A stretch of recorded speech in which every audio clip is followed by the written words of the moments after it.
Now, Albert Einstein had a quote. He said, imagination is everything.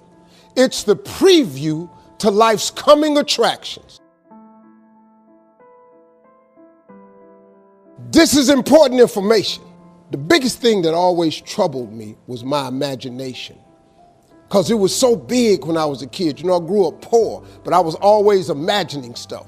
You know, my mama, once a month, would buy a travel magazine at the grocery store. My father used to be so pissed off. Bill, why we spending this money? Cause we were poor.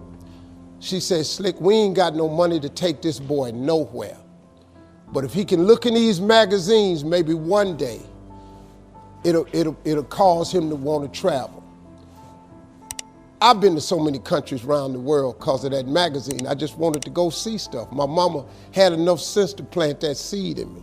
It's like at Christmas time, we used to get in the car and my daddy used to take us to the suburbs so we could see the lights.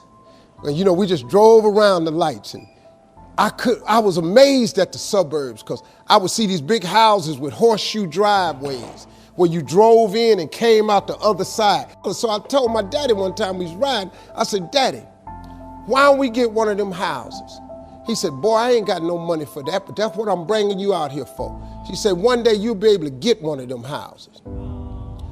Let me explain something to you. Because of that right there, I've probably had in my lifetime now about 11 homes. I got 4 now in different states. Every house I own got a horseshoe driveway on it. When they was living, they told me one time, they was sitting up watching TV. My daddy looked at my mama and said, Bill, he called my mama Bill, he said, can you believe that this little boy we had on TV? She said, Slick, I can't believe this. I used to send my daddy $5,000 a week. You know, when I first got on TV, I was making $55,000 a week, so I sent my mom and them $5,000 a week. When I got into Kings of Comedy, my father was still living. I showed my daddy one time how much money I made.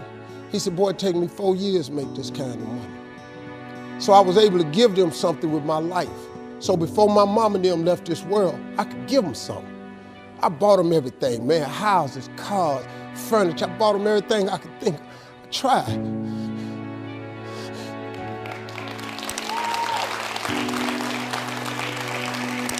And you know what's crazy, man?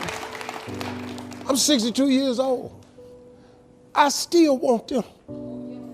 Be proud of me.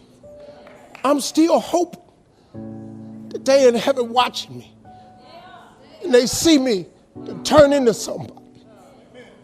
That's all I ever wanted. It was in my imagination to take care of them. You just got to believe that. You just got to believe, man. Don't ever give up. Faith is the substance of things hoped for and the evidence of things not seen. All faith is, really, the substance of it is just what you hope for. That's all faith is. It's just real hard hoping. You remember when you was little and you said, I hope I get a bike for Christmas? And you went out there one year and the bike was under the tree?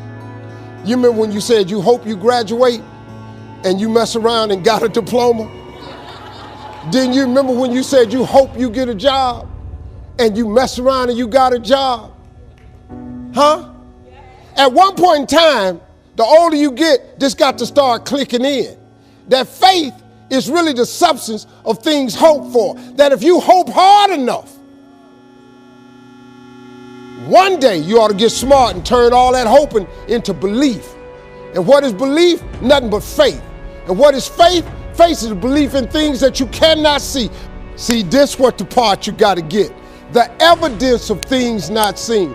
Remember I told you that imagination is everything? It's the preview to life's coming attraction. Man, do you know, now let me tell you the problem with your imagination. Problem with your imagination is you tell it to the wrong people. If you want to kill a big dream, tell it to a small-minded person. You went and you shared it with your family and friends. You know what they did? They shot it down. You know why they shot it down? Because they couldn't see it. See, your mom and them, your cousin them, your friends, they don't know. See, you gotta be careful when you share your imagination with small-minded people. Nobody else can see your imagination but you.